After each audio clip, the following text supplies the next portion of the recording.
Hi guys, welcome to another Learning Electronics Repair video, and it's car booty time. Yeah, I really enjoy car booty time because it's kind of like a lot of fun. Yeah, we have a lot of fun with this. Nothing too strenuous on the repair side, but we'll still see what we can fix. So straight away I'll show you what I have and then let's get started. Yeah, next bit's going to be on my phone because the stuff is all on the other side of the room. Here's the motherboard then. As I mentioned, I've bought from this seller before, and when you see something like this, always look in the box because it usually isn't what it says on the box. But one thing I have found, it's always a case that what it says on the box is better than what it contains, yeah? For some reason. So it's not random. So we have in fact the manuals for the Asus motherboard, and we do have a motherboard. We have a backing plate, which I'm thinking goes to this motherboard, and some various bits of documentation. Okay, the disc for the motherboard. So my guess is that this is where somebody in a computer shop probably has replaced the motherboard, and this is the old one. Or it could be just an individual who's done that, but I don't think that's more likely. So what do we have?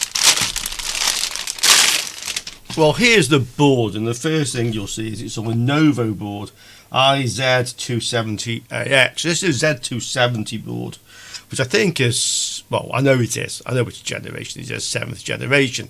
And it's got a CPU on, so let's have a look to see what we have. The CPU is an i7-7700K, which is actually quite a decent CPU.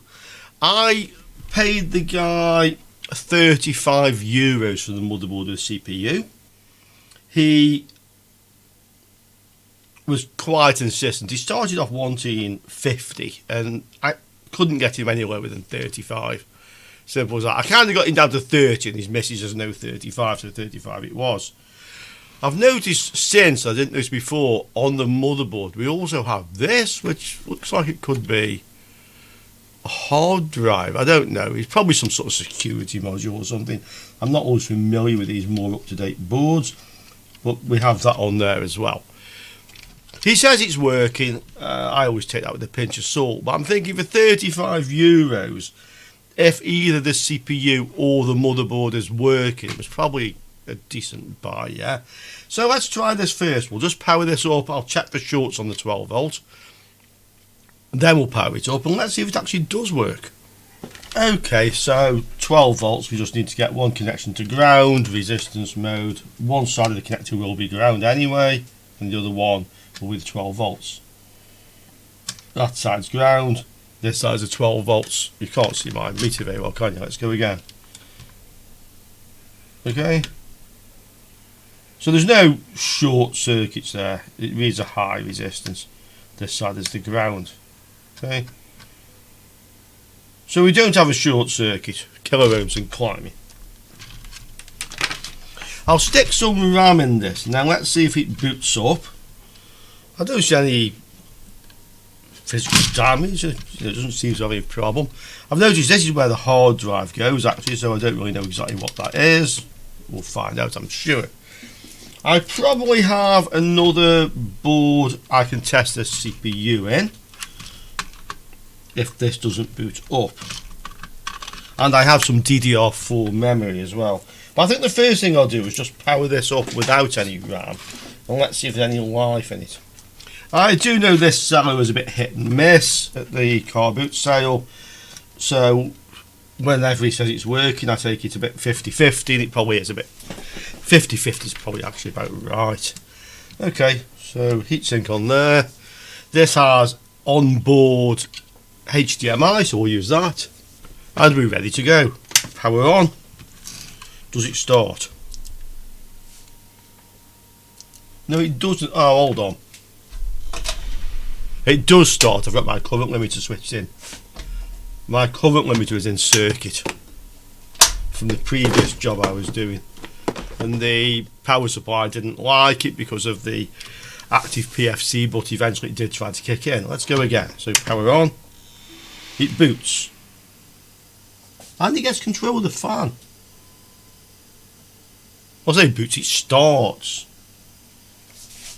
But I don't seem to have any video coming out of it. See if it shuts down with the switch, that's a good start. Yeah, I can switch it off with a switch, that's usually a good sign. Let's try again. Starts. Gets control of the fan speed. But doesn't appear to do anything after that. If this motherboard's faulty, I will put this on its own video because it's not really quite related to the retro stuff I do on the car booty. Yeah, definitely no bleeps. I will try some ramming, but I don't think it's going to work. Let's just try it anyway. I've tried 2 strips of RAM in DIMM slots 1 and 2 and also in 1 and 3. It's not wanting to boot up, so we need to probably have a look at this one. As I say, I will stick to the retro stuff on this video. But what I can do is try the CPU. I have this motherboard. This is a test board I use. Quite often use this when I'm testing graphics cards for RAM faults. This is a H110M S2V. It has an i5 CPU. It has an i5-7400 CPU, so it's probably compatible. I'll have a quick look. If this is compatible, we can try the CPU in this board. Yes, this is compatible.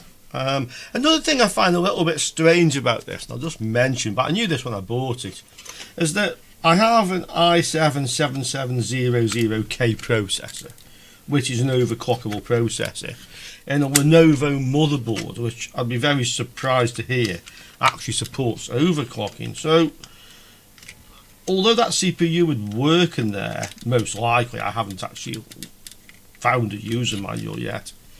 I'm not sure whether that is originally in there, which then makes me think, well, have they put a duff CPU with a duff motherboard? And I'm just not so much unlucky, it's just that's what they've done, yeah? But at the end of the day, really, the only way to find out with this sort of thing is to buy it. You've got no other way. There's always some amount of risk involved when you buy the stuff. So that's how it is, guys, yeah? Always some risk involved with this.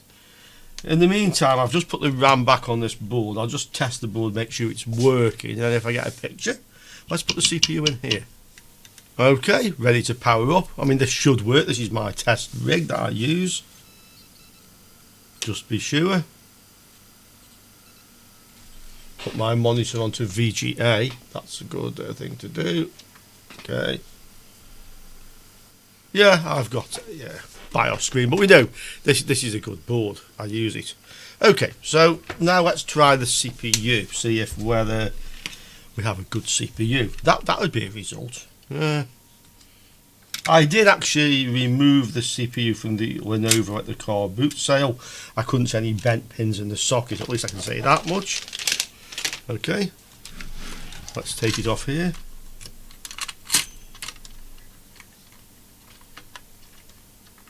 No bent pins in the socket. It looks good. Looks clean. Just try it.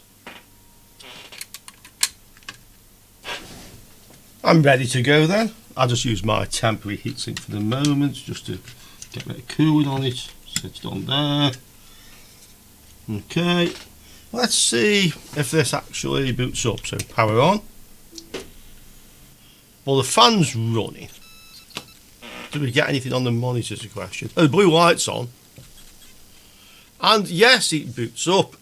So it looks like what I have from the car boot sale is definitely a good, or most likely a good, i7-7700K.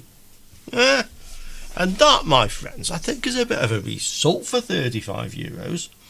I wonder now if my theory that maybe that other motherboard isn't compatible with the K, but it probably would just work, just wouldn't overclock it. Whether if I put the i5, which I think it is, out of the other motherboard into the Lenovo, does it work? That would be a result. Oh, well, let's try it, yeah, let's just try it. Let's push our luck. I've put the RAMs in DIMMs 1 and 3 because that's common, but as I say, I don't know if it's correct for this Lenovo motherboard. I mean, typical, they would probably just be different to everybody else. But let's see. So power on. It comes on by itself, which is a bit odd. It shouldn't really do that. Could be the CMOS battery causing that though. We can just try. So HDMI with the i5 in here. Does it do anything? It's restarted, like it kind of like detected the change in CPU, if you see what I mean. Let's see. Yeah, fans are running, but I don't get any picture out of it. No video. I mean, this could be corrupted BIOS, it could be something else. I'll just change the CMOS battery though. Or rather, I'll just measure it actually. Let's see if it's any good. Let's see if the CMOS is good. Okay. Yeah, it's a bit low at 2.9. Anything less than 3 is bad, to be quite honest. There's a new one.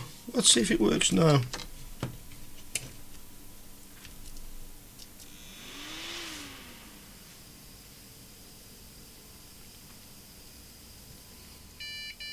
Ah!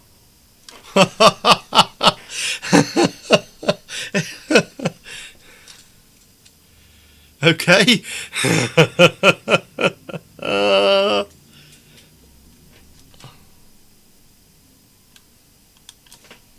There you have 16 gig of RAM, i5-7400, which is my CPU.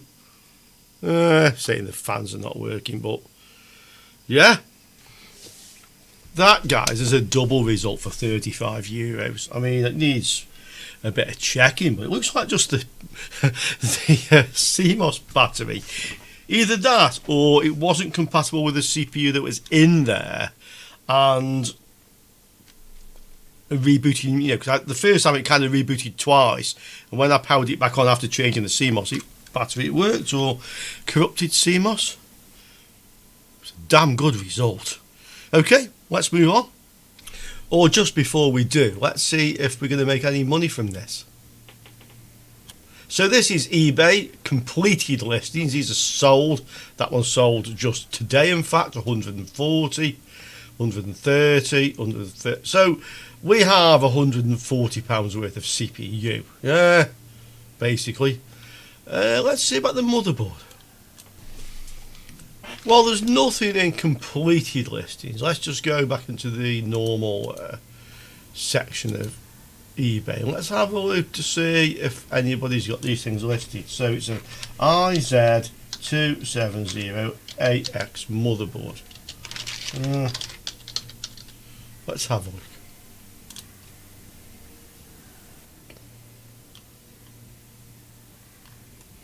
Well, I don't see any for sale, guys. I really don't see anything for sale, so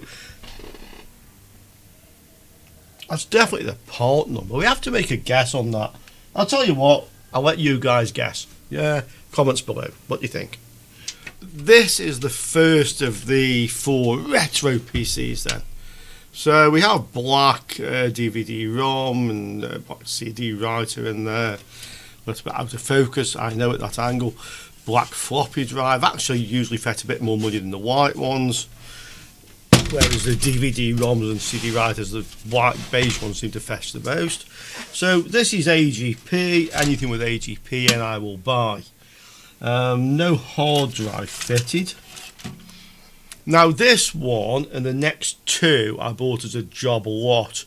So these came from the guy that I bought the 5 PCs on the last car booting. I only wanted 2 and I paid him 50 for the 5, and I was very happy to find the 386 in there, and to be quite honest, I was very happy, even more happy to find the Pentium 3 on the 440BX motherboard.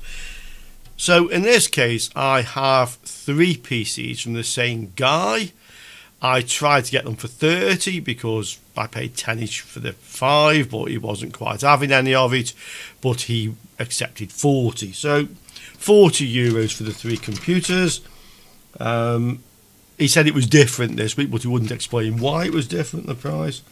But for €40, this is like €13.33 each, yeah, for these retro machines.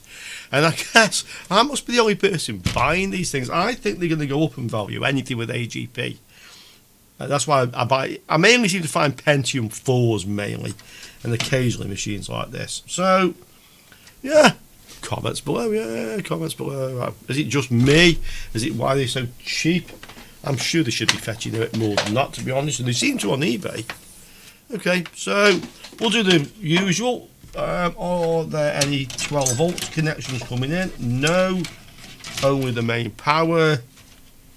But I'm guessing the VRMs here are powered from this off the quite probably off the 5 volt actually. So I'll just look for any shorts on any of the ATX rails. If I don't see any shorts, we'll power it up. Okay, so let's see. Let's go to a ground metal chassis. Should do, I would have thought.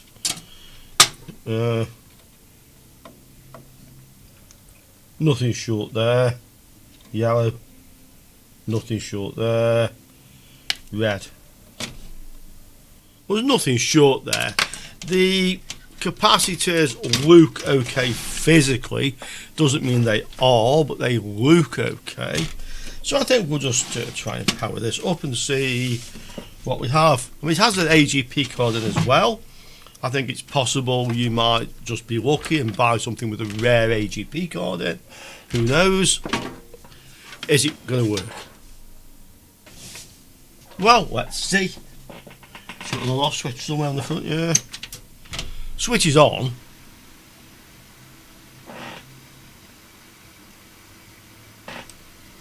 Don't see any bleeps or anything.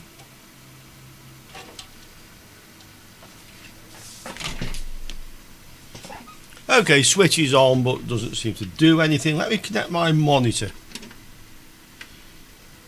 fact, let me just see, does it switch off first with the on-off switch? That's a good sign. Yeah, it does switch off again. Connect my monitor to it. Select DVI. Okay. What happens? Well, nothing really. Don't think this has a speaker attached to it. No, just a blank screen. So because I'm mostly interested in these boards, this is what I'm keeping or selling, I'll get the motherboard out of this one and let's have a look to see what we have.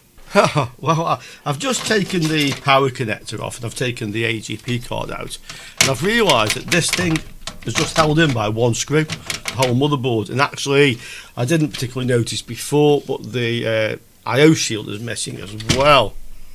So there you go, just held in with one screw.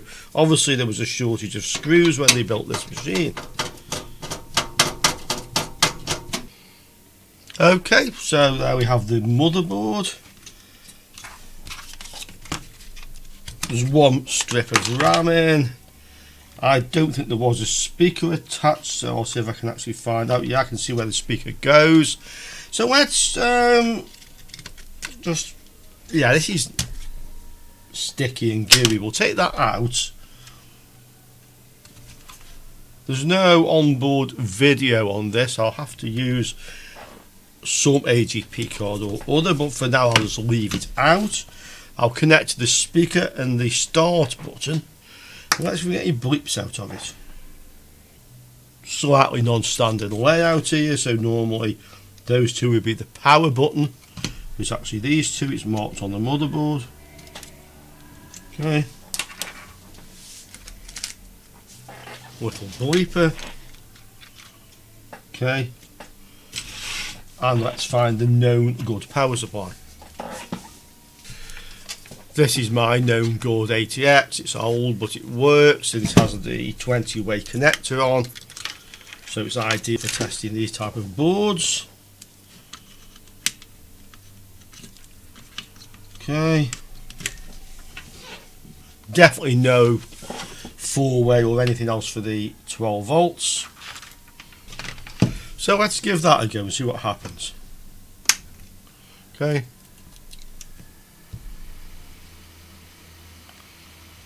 Well, it doesn't bleep, Okay. Doesn't bleep. Doesn't seem to do anything. I'll put the PCI analyzer card in and see what that tells us. Okay, one analyzer card. Doesn't really matter which slot you put it in, but it does matter that you guys can see it. Okay. Yeah, I'll make the window a little bit bigger for you. Okay, there you have it. What's it doing, this thing?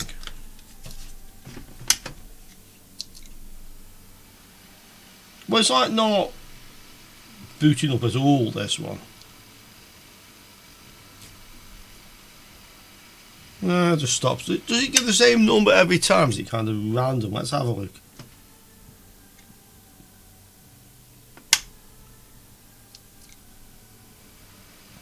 Just 04. Let me try the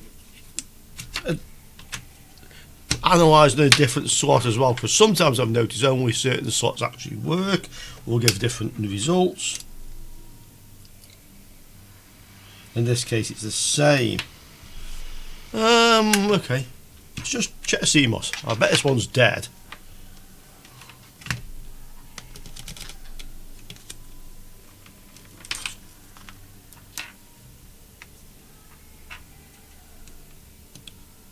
Oh yeah, that's dead. I doubt that's stopping it from starting up, but let's see. Move this out the way. Out it comes. Okay, stick a new one in.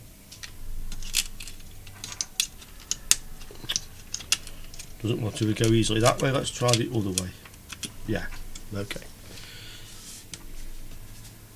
Now let's try it.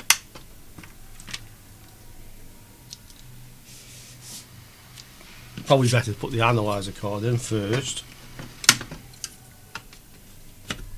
Okay, power on again.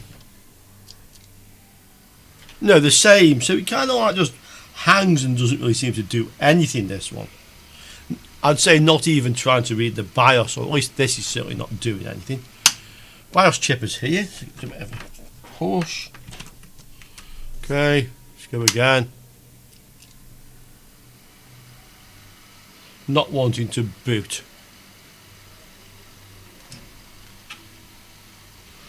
So what CPU's in this?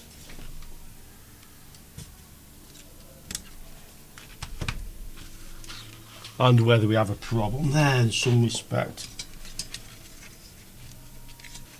These things were a bit of a pain to get off. You had to get a screwdriver into like the little notch there.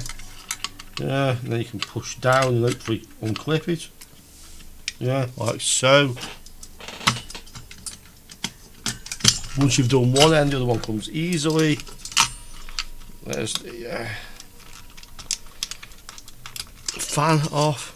Okay, and here is our CPU. So this is an AMD Athlon. It's a 2600, which is not actually the speed, because they just put stupid markings on these things for some reason. Looks nice and clean. Just try and blow a bit of dust out the socket, but it all looks okay. We'll just reseat it just to see whether that's anything to do with why this thing doesn't want to start up. It's possible this isn't working because the CPU is faulty. I mean, this type of problem can be obviously a faulty motherboard, but quite often can be a faulty CPU or one that isn't compatible with the BIOS. I'm pretty certain this would be compatible. I'm not sure who makes this motherboard, EP8KRAI. I'm not particularly familiar with that type of number. I'm sure I can look it up. But I do have some more CPUs, so this one I think is a slightly slower one, and I'm pretty sure this is actually a good one. This is the I'll tell you what it is, one moment. This is a 2600, this is a 2800, so it's a very similar one. Let's see if this works in here.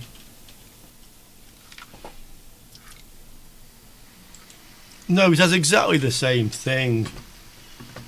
Let's see what we can see. Power on. Power up. Well, it's my hand. These are the shiny things. Something down here. That's just the top of this chip.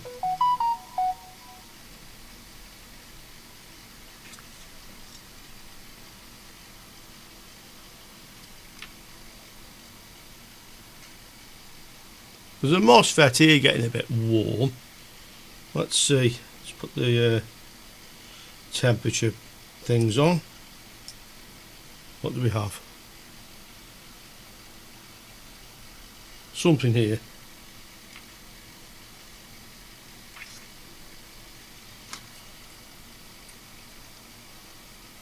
That's over this side. That's just a chip here, which is 42.8. So that one's warming up.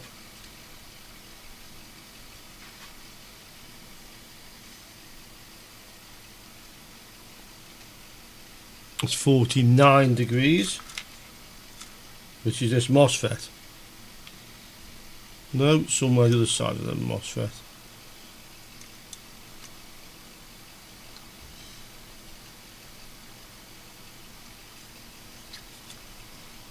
Okay. That's another MOSFET. This one here is getting quite warm, something next to it. Yeah, this one. So this MOSFET is getting warm. Let's have a look to see what voltages are around that.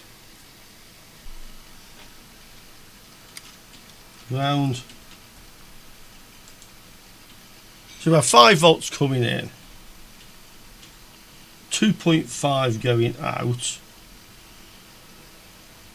3.2. Oh, yeah, maybe this is the output, 3.2 actually. So that's a 3.3 volt regulator. And it's getting a bit warm. It's not very, very hot, as you can see, but it's still 49 degrees. This one, 2.5 on there. 2.5. That's 12 volts down to 2.5. Not getting particularly warm. So this doesn't have a short on the output of it. Let's have a quick look what's around the VRMs down here. Try not to put the wire in the fan, yeah? Let's have a look. Better.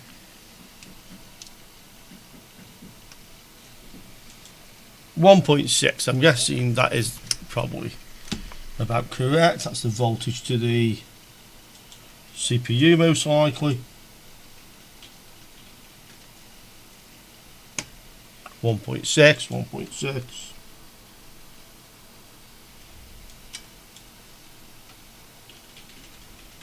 Nothing on that one. 1.6. Oh, I see. So we have like a low side and a high side MOSFET. So we have 1.6 volts to the CPU. I'm not sure exactly what is the voltage for these CPUs, but it doesn't sound unreasonable. I can have a quick look. I'm just back with the thermal camera again, and you can see actually that this chip is getting quite hot, but I mean that's, you know, it's expected to get warm. Let's see what we have. Yeah, it's not over 38 degrees roughly. This MOSFET is now 55 degrees. So definitely warmed up. Do I see anything else that gets hot on here? Well, yeah, it looks like there's something here over 60 degrees. Where is that? Another one here, 42 degrees. But the hottest ones are these two. Okay, 60. Another one here.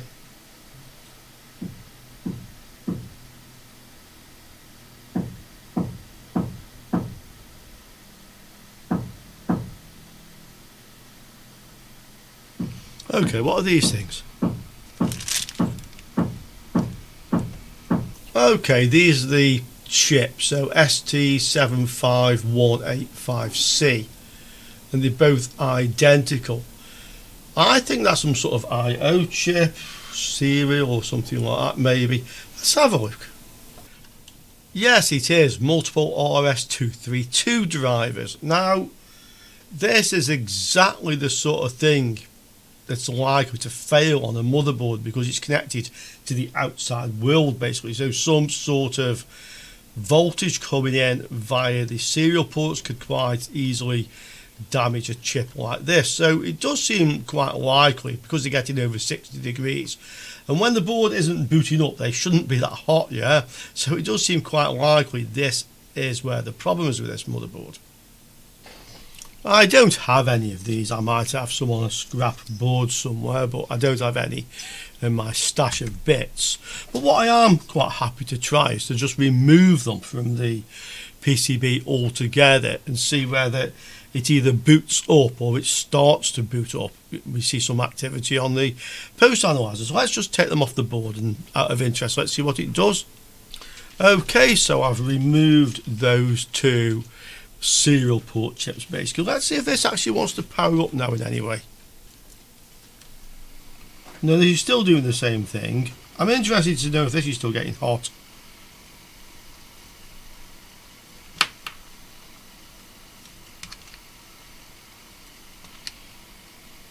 I'll get the thermal camera on it again. It's certainly not warming up rapidly. Okay, let's look. Yeah, it's still pretty warm.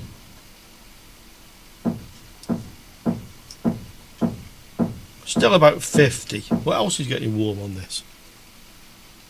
Well, the chip set south is about 43. What about up here? That's the SIO 35. I think that's quite normal. What do we have over here?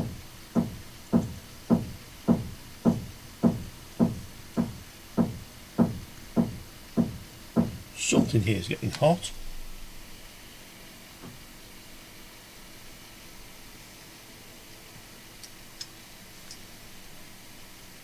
Where is it? Okay. Some little resistors and capacitors here, and something seems to be getting rather hot. Let me try and get closer to it than that.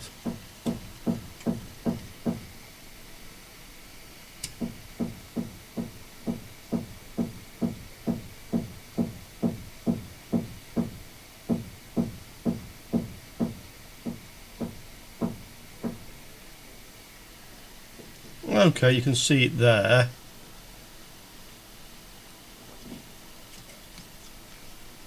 That's a transistor down here.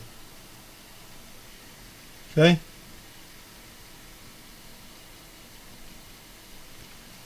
Yeah, that's this transistor down here. 46. Anything else?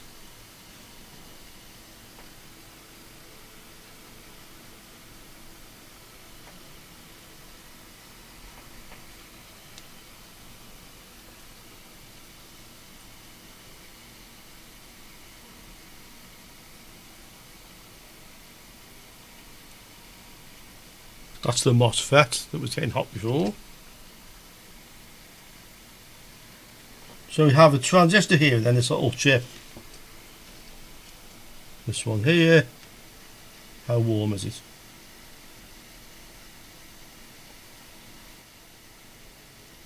That's about 40 degrees, but this transistor is the hottest.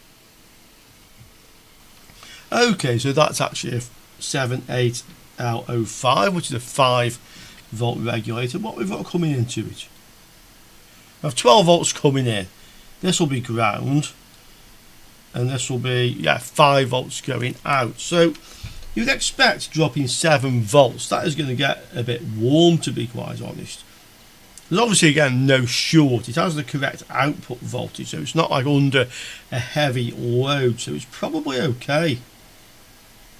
I think with this one, what we can have a look at is we can have a look at this part number, see if it's of any value, and then decide if it's really worth going further with this particular one, or we just take this as well. Sometimes, you know, that's what happens with car boot cells. I had a good success on the previous one. I could definitely try the CPU that came out of here in my known good working motherboard. That might be worth a little bit. And we can also have a look at this AGP card to see what we have. So let's see if we can actually get any money out of this one without going too far down the rabbit hole. Okay, I had a look on eBay. So I see two of them. One here, probably the same. I'm not sure exactly. Is, well, they're asking £56 plus 15 postage. Another one here, 3106. Another one, 21. But if we go into the actual sold listing, so advanced, and then look for any that have sold, none have sold recently. So I doubt this is going to be anything that's of any particular value. At least not to the point where it's probably worth trying to figure out where the problem is after we've gone this far into it. Let's try the CPU. Let's look at the graphics card. The GPU is extremely dirty. Just try and get some of this stuff off it. This really wants to go into the sink. Yeah, I mean, I've got some of the dirt off it, but it's extremely grubby.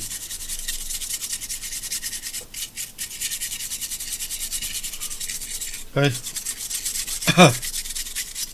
Kicked a bit of dust up with that. What is it? Says R92LE. I think this is like an ATI card.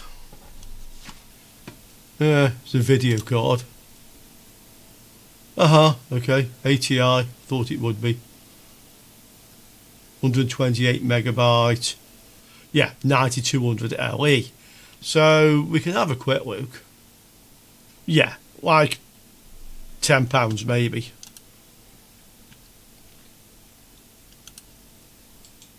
Yeah, they sell for like, well, £10, £15, £26, £17. That one seems to be exceptionally low. So I think we can say that the graphics card is worth the €13 I paid for the whole machine, even if that motherboard is not worth repairing. Last thing, let's just check the CPU. I've put the graphics card and the processor onto my known good board. So let's see what this does. Well, it certainly boots up, that's for sure. One bleep, yeah. It's booting. Oh, we have a splash screen Asus. So it's definitely working on here. So although it's not a thorough test, I'm pretty sure that the graphics card is good and the CPU is good. So I've at least covered my expense on that one at €13. Let's have a look at the next one. This is the next one. This has obviously been through the wars a little bit. I mean, that's how it came. Yeah, with a side like that. I noticed this one actually has a silver CD writer, 52x32x52x. That's not so common actually. That actually might be worth a little bit. I'm guessing there's probably people who want to build retro machines in these sort of cases and want the silver CD-ROM. It has a beige LG multi rewriter as well, and that's a DVD writer. Let's see what's inside it. So, well, there it is. It says TAC. TAC. Need a screwdriver for this one. I can see down through the fan, and I can see it's AGP. Okay, so I know it's an AGP machine, which means I bought it. What do you actually have here? Okay, let's come off. Oh, yeah. This one is a P4478, another one. P4i65G. I'm pretty sure I've had these motherboards before. I may even have one or two of these lying around working. This has an onboard VGA. It's a complete machine with the hard drive. Yeah, this is a full machine. No AGP card in this one though, it's just using the onboard. This looks like a serial adapter card. Yep, which is interesting because, oh yeah, it's okay. So the motherboard doesn't have serial ports, it only has a parallel port, and then that's a serial card. This is a modem, I'm sure. Let's check for the shorts on this one. The capacitors look okay. Yeah, you can see that on there, the capacitors look okay. There's a 12 volt supply. Let's see if we have a bit more luck with this one than the last one. Although we did get a working CPU out of the other one, and we did get a working graphics card. What's this got? So, ground. Well, there's no short there, that's just a capacitor charging up, or some capacitors charging up. The connector was loose, I've pushed it in properly now. I wonder if that's what was wrong with it, yeah, if it does work. A couple of RAM in there. Okay, let's see, does this thing have a little bleeper on it? I don't see one unless it's in the front of the case. Okay. Let's connect the monitor, let's give it a go. I'll actually just disconnect the hard drive for a moment. Let's give us some power. There's no on-off switch on the back. This is an old ATX power supply, so it actually has the in and the out to power a monitor, which I always thought was very useful. Power's on, nothing went bang. Oh, it's come on.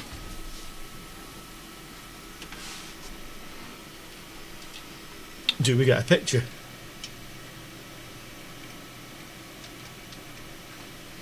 I'll show you if we do. Blue light's on, but no video, no bleeps, but it may not have a speaker attached, and the blue light's gone off. Let's just take this apart and see what we have. Here's the motherboard then. This is clearly a P4 motherboard, okay? ASRock P4 motherboard. But the machine on the front actually said Athlon XP, and it isn't. So let's see if we can get any life out of this one. We'll take the RAM off. Oh, one of the studs is still stuck in there, that's why it's not sitting flat. Okay, remove that. We'll connect it up onto the power supply, and let's see if this one actually does anything. We're ready to go. It powers on by itself, and it bleeps without any RAM in. Okay. Off and powering on by themselves is caused by a bad CMOS battery. Let's just try with the RAM in. So we'll put one in first. Yeah, seems quite positive. Let's give it another go. This time it didn't. Oh yes, it did start by itself. And the same bleeping occurs. Let's try this slot.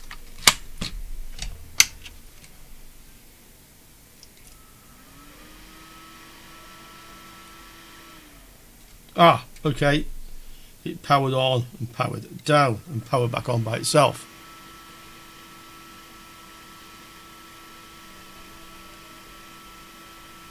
And this is now giving me a picture. See the one bleep?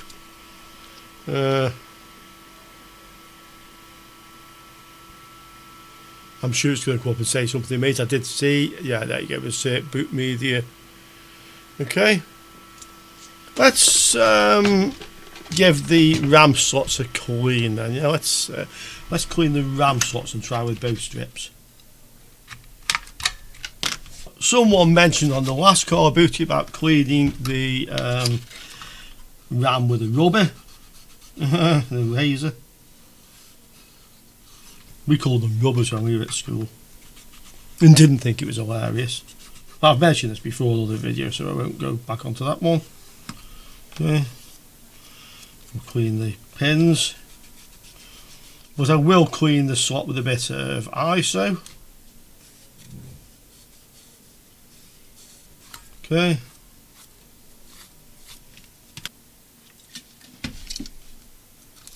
Just get us into the RAM slots. They look a bit dusty actually. Yeah, a bit of fluff came out of that one. Okay.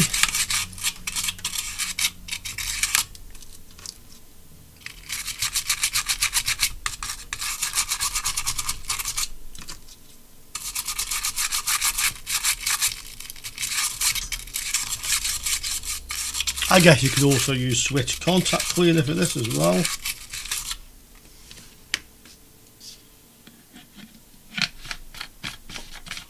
Right, let's try them. So just give them a minute while they dry out. Shouldn't take long. It evaporates very quickly. And I will repeatedly insert the RAM a few times, making it a nice click now when it goes in. Okay. Other one.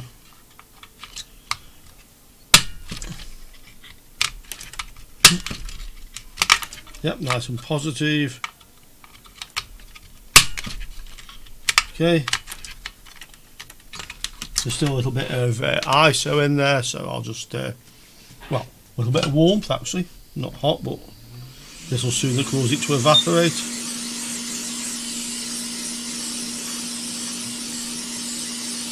So that's done the job. Right.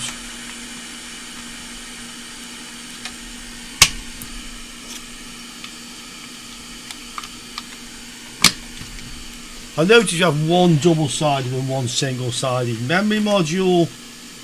This one's a 512. Yeah, they're both 512 meg. Let's see.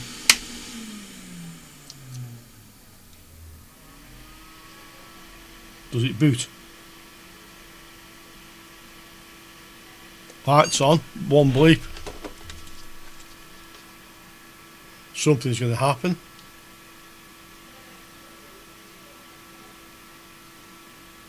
Yeah, insert boot media. Right, let's put the hard drive on. Let's get a keyboard and mouse and let's see if this actually boots into the OS. The hard drive's a 500 gig. It's a shame it's a SATA, because if it was an IDE 500 gig, they're worth a reasonable amount on the retro market. It was probably the largest you could easily get. I've never seen a 1 terabyte IDE. Okay, let's power it on. Let's see if it works. Blue lights on. Yeah, we're booting up.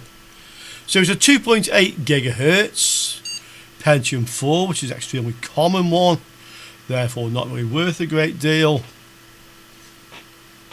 Is there anything on this hard drive for it to boot from? Yeah, okay, Windows XP. Keyboard isn't actually working. Possibly will detect once it gets into Windows. Let's have a look, see if it's working now. No, but I'm sure it will boot up in so many seconds. It's counting down 9, 8, 7 and so on, and it's going to boot. So this has 1 gig of RAM in it, has Windows XP on. Let's see if it loads. Yeah. Well, name says hotel. The keyboard and mouse are not working. That's quite common. When you first power these XP machines up, you have to put a PS2 keyboard and mouse on. We'll just wait a while and it might find them. Let's see what we have on eBay. 30 quid, 40 quid, yeah. 38, 50, 100 boxed. So these are boxed, okay, so fair enough. Although people are actually selling them, yeah, I used one there. Slightly faster processor, a bit less RAM, 38 plus 25 postage. Once again, we really need to have a look to see what we can find in the sold listings. So are any of these selling and how much are they going for? Well, somebody bought one of the boxed ones, that's for sure. One sold an auction here for 35, one sold for 50, another one sold 26, and they're a bit sort of all over the place. So these are an auction, yeah. This is a bite now, 39. That was auction, 100. The boxed one obviously going to fetch more money because these are kind of collector's items, yeah. Auction. I think probably that's fair. I mean, I have the processor with it. This was with a Celeron. I have the backplate with it. So I think we can put that down as being worth £40 with the CPU quite reasonably. I've made a note of those so we can tot it up at the end. I also have the optical drive, so these are all IDE. I haven't tested them. They're usually working with a clean if I want to sell them. These are the 4. You can see them. So normally the beige ones are worth a bit more, the black ones a bit less, but the black CD-ROM might be worth a bit more.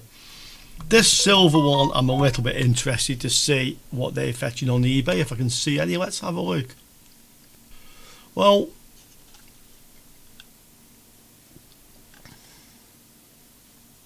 that's a beige one, yeah. And you can see they're fetching like £20.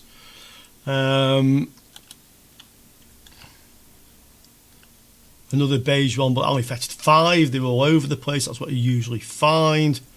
20 for a whole load of them. There's a silver one. Yeah, £11.99, £12. There's another one. Let's just say they're worth £10 each. Yeah, let's just say they're worth £10 each for the 4 I have. So I'll put them on my list. Here's the next one then. 3 out of 4 has a beige mostly case. I mean, these towers can be worth a bit of money as well, the beige ones, but because I'm so remote on the Canary Islands, they're too big for me to ship anywhere. I keep 1 or 2 for myself. The LG DVD multi-writer, got me another tenner's worth. This has an IDE hard drive, 160 gig. Again, it's a complete machine with a floppy. The hard drive, it has an AGP graphics card in, and this is another P4 socket 478. So quite similar to that last machine. 2 SATA plus IDE. Which motherboard is this? Via chipset. I don't actually see the model number of the motherboard at the moment. You can probably see it. You're probably shouting at me. It ain't obvious, that's for sure. It ain't obvious, okay? Let's, same with this then. Check for shorts, power it up, see what it does. What we got? No short circuit on the 12 volts. Okay. Let's do it then. Let's just power this one up.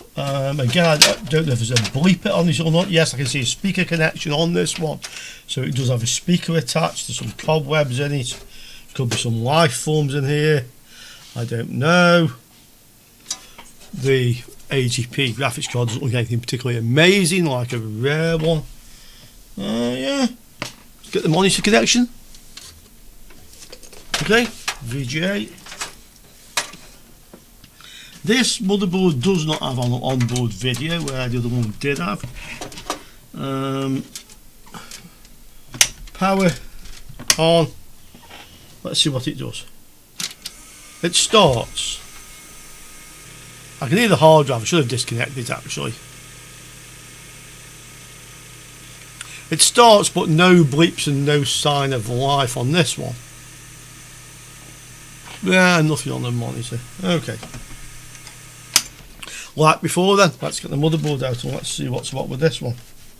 Once again, we have a motherboard. I don't see any brand on this at all. No markings, just a blank space here. Revision A1. Nobody owns up to having made this thing, which is a bit strange to be honest. We can nothing on the other side either. So this is a bit of a mystery. Yeah, it's revision A1, whatever it is, but there's no other information. Very typical socket 478 motherboard, SATA and IDE. As I mentioned, this one does not have onboard video. Quite a lot of 478 boards did have. I have the IO shield, which I also had for the previous one. This is the hard drive, 160 gig with a nice cooler on, which I'm guessing has been added sometime after this was built. We have a little LAN card, again, they're not really worth anything. And we have a graphics card, again quite dusty, B188TV, whatever that is, CGN B188TV. So MX400L, MX4000, MX4000L. We could have a look. Let's see if this one does anything. So I'll connect the power to this off with known good supply. We'll stick the graphics card in out of the previous, or rather the first machine, because we know it works. And let's see if we can get a picture out of it. I have the power supply attached, my known good PSU. I'll take the RAM out. I've got no graphics card, once again just the motherboard and CPU. I have my little bleeper attached to it. Let's see if we get any sounds out of this one. Well, it starts. It doesn't appear to bleep or do anything, this one. Nothing. Let's put the analyzer on this one. See what that says. Okay. What's it say? Power on again. Seems to be just stuck. Does it always give the same number? 2F? No, random. This is another case where the CPU doesn't seem to be running.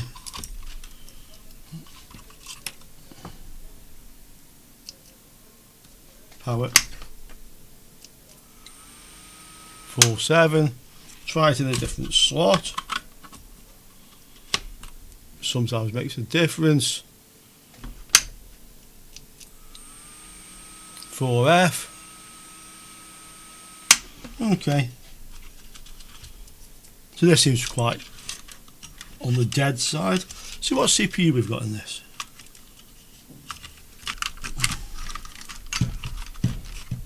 This is probably taken the CPU out with it and it's now stuck.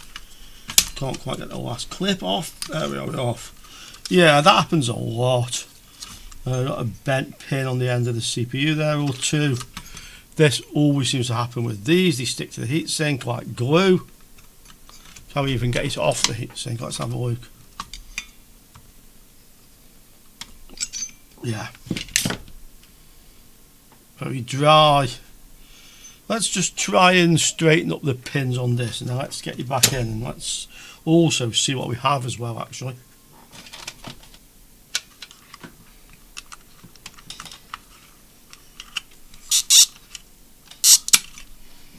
Fortunately, it wasn't very bent, just a couple pins in the corner, so it's in the socket first time. Let's have a look at the what CPU we have on this one.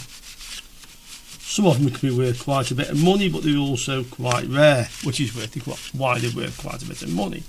3.2s and 3.4s. Yeah, it's a 3.0, I think. Yeah, this one's a 3.0, which are not worth a great deal. The difference between the price of 3 zeros, 3 2s, and I choose a 3.4 is just phenomenal. Yeah.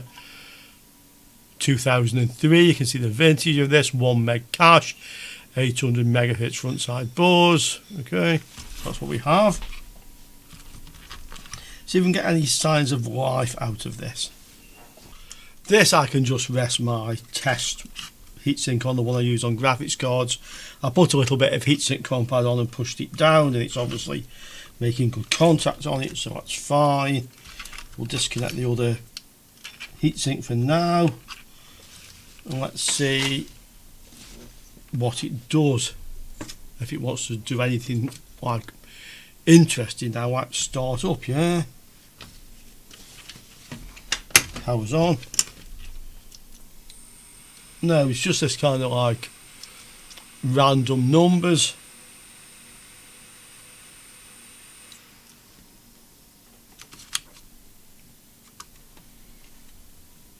We could try another processor. I mean, I have quite a few of them. I mean, I don't think it will be the CPU, but we can try. Once again, Gives a little bit of a flex. Okay. No. Let's make a few basic checks, like have we got any voltage to the CPU is probably a good one to start with. Okay, switch it on. So stuck basically. The VRM is down here. What have we got? 1.4. That looks quite reasonable. This must be the 12, I'm guessing. So we've got power to the CPU. We could try the thermal camera again just to see if we see anything interesting on this board. Well, this looks rather like the other one actually, funnily enough, that I had, that first one. So we have a chip over here, as you can see in red, is at 49 degrees centigrade. I'm not quite sure you can see that clearly, it's 52 now. And that is this chip, which is next down to the Super I/O, which is basically where I found the high temperature on the other board. Okay. You can just zoom out a little bit on this one, set the focus. Okay. So you can see what's getting warm. I mean, this is the VRM, 76 degrees. So that something down there is quite warm.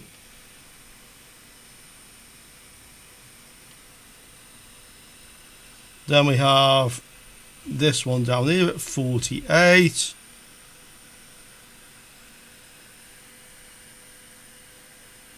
And this one in particular is getting hot, yeah. 50 degrees down on this one. So this chip gets warm. This chip gets warm. And something down here is getting warm. But the VRM, you expect it to get quite warm anyway. We can do like we did with the other one. We can try a different CPU. But I would be surprised if this is a tough CPU.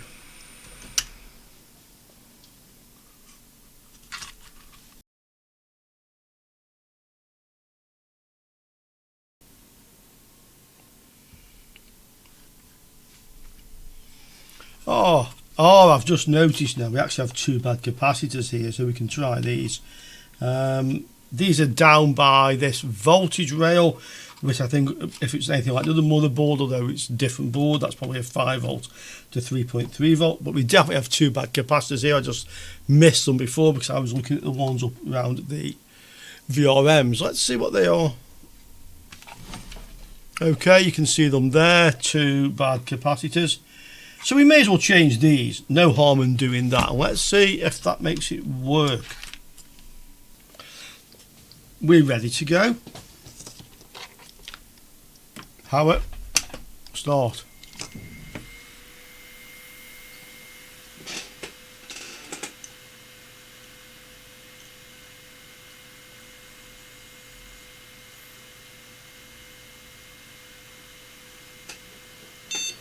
Okay.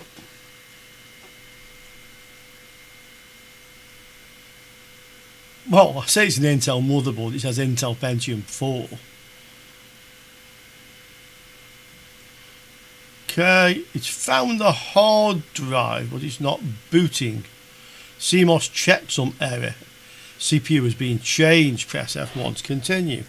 F1. I may have to put a CMOS battery on this. Oh, yeah, let's see. No, it's probably going to boot.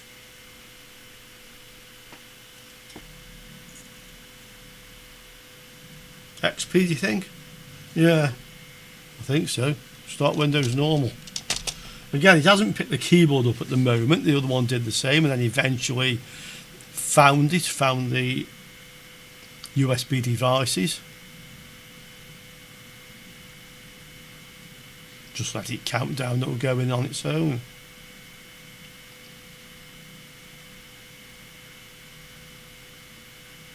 I would expect this to be XP.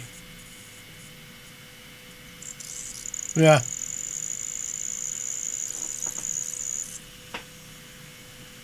Something made a funny noise. That's booting. I hope that was the hard drive making that strange sound. There's not a lot of RAM on this, I'm guessing. There's only one strip in there, so it may take a bit of a while to boot. No, it's going quite well. Let's see if it does it. Yes, it's booted. So Diplomas 2014. What a strange little sound again. Once again, it's not found the mouse yet. Mouse is working now. No. Rid of that thing. New key. It's found the keyboard now.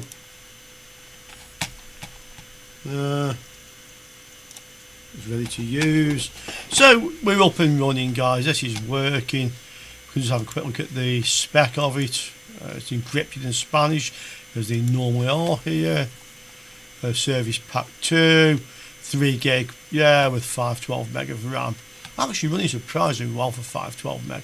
Okay, another success. Let's see if this one has any value. I mean, I don't know what the motherboard is. I suppose I could have something like Specky, but let's just say the motherboard was worth £30, and that's reasonable. And that's based on all the other ones. We could add another 10 for the optional drive. It's probably working. We can have a look at the CPU. I don't think the 3 gigs are worth anything much. So P4 3.0 478, socket 478. This is in sold listings. Yeah, like £8, yeah? Like £8. The 3.2, just out of interest, are worth more. Yeah, 18 and 20. And I'm sure there was a 3.4. I sold one once with 1 meg of cache. It was quite a rare one. Yeah, that's a 3.2. They are rare, the 3.4s. Let's see if anybody's even got any listed on here. Okay, let's look at if there's any 3.4 gigahertz for sale. So I want to show you this. I sold one a year or so ago. We got over £100 or around £100 for it. Yeah.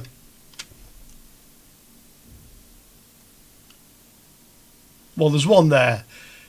£78, yeah, with 27 watches. So that gives you an idea what they're worth, yeah. So 2.8. So yeah, if you can find any 3.4 gigahertz, you'll get a decent price for them. This is the 512k cache. The one I had, which was 1 meg of cache, fetched £100.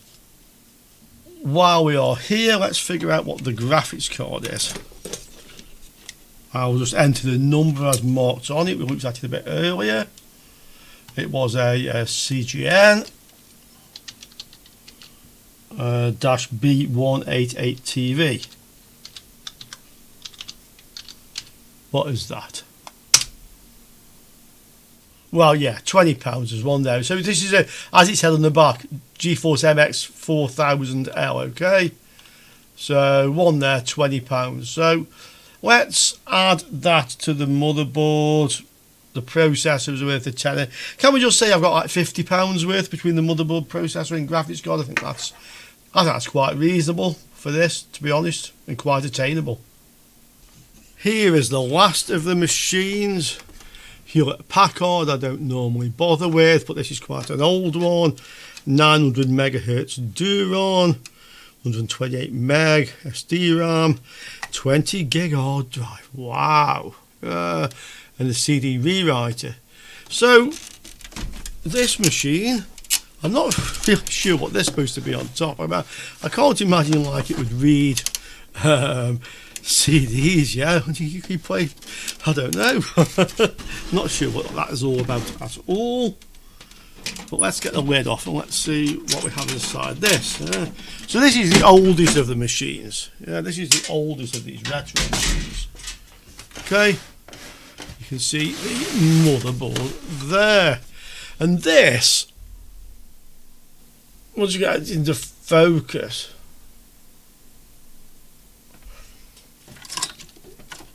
looks like it might be an Asus motherboard, A7VML. Amazingly huge CPU cooler on this thing, yeah.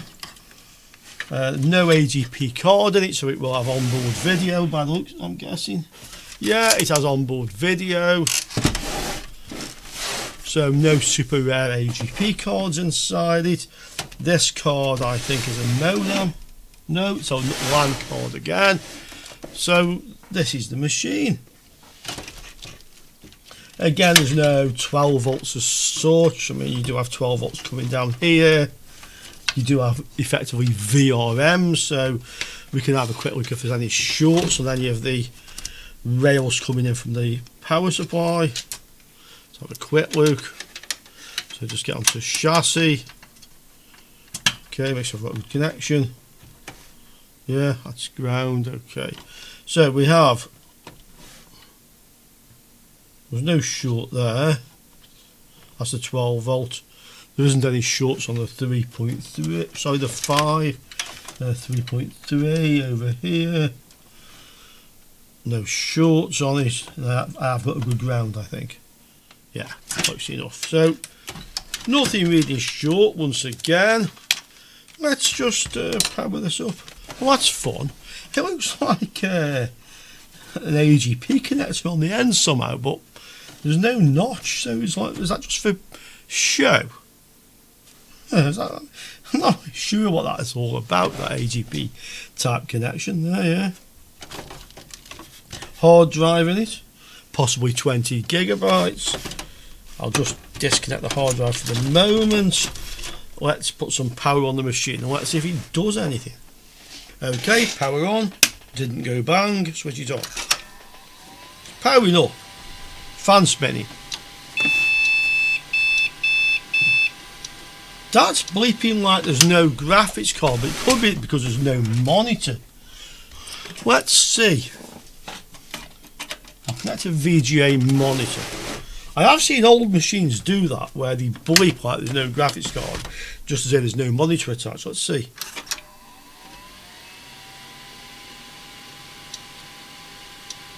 Blue light on the monitor, so there you go. This was telling me there was no monitor and my camera's frozen.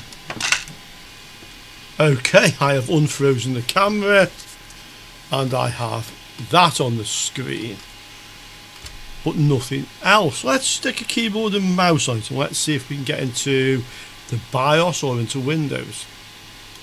Well, actually I was just going to switch it off and we now have this on the screen, so it was just waiting for something.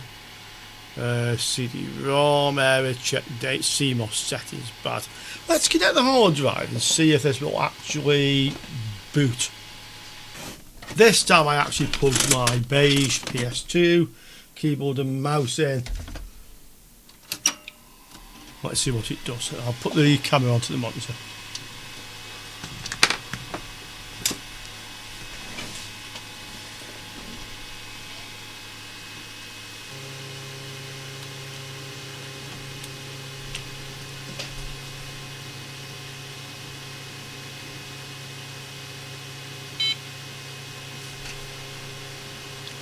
The time and date is not valid, that's what it's saying in Spanish. If you can even read, it's probably too blurred, but it's actually saying that time and date is invalid. Accept.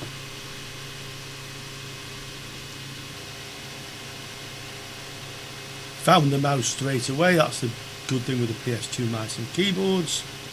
Okay, and we have a crazy looking desktop. This is just telling that it's notification of sale of Windows original. Cancel. Okay, no antivirus, I know. So we are running. We can have a quick look again. There's no password on this machine. Let's just have a look at the properties of the computer. A little bit slow, but I don't think there's much RAM on it. Okay. Oh, something was trying to load anyway. Adobe Flash Player. Get rid of that. Okay. Didn't seem to go to properties for me. Try again. properties. Go to this thing. Okay, service pack 2 again. Yeah, 120 megabytes of RAM, and yet it's actually running XP. That surprises me, to be quite honest, that it would even run with such a small amount of RAM on there. Okay, so there you go. There's a 900 megahertz Duron with 120 meg of RAM running XP. Let's see if this is actually worth anything. Oh no, there's an Asus A7V.VM, which is the same socket, so it's similar to this motherboard. So, and they have been selling. Look, last one. They've sold one already, one for sale. So £25 for that, plus let's say 30 with a CPU. Let's say another tenner for the DVD writer, beige IDE. So let's say we have about £40 worth there. Again, I think that's quite reasonable. We can just check the price of the Duron processor. The Duron, yeah? Was that the crystals? The Duron. the Duron. The Duron processor, yeah. Let's have a look.